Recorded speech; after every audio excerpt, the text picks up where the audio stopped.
The Sundarbans, bordering the Bay of Bengal, Bangladesh's pride, the world's largest mangrove forest. Yet cyclones, floods, lack of potable water, crisis after crisis, intensifying every year, are the daily companions of those who live around it. Sidr, Ayla, Amphan, Yash, cyclones hit, embankments break, salt water seeps in. Imagine losing all your cultivable land to saline water.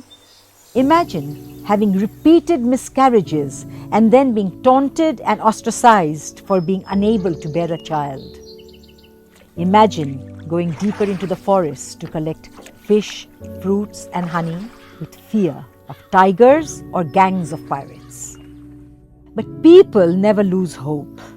Determination drives them daily. Their resilience has been the fuel for Friendship's Blue Mangrove project. From collecting seeds to building up Bangladesh's largest private mangrove nursery and afforestation project, mitigating environmental hazards, bringing hope to communities. Combining indigenous knowledge, science and community needs, the project will bring benefits of the Sundarbans close to the communities that need it most. The Sundarbans, the provider and protector, nurtured by the people to bring back security, opportunity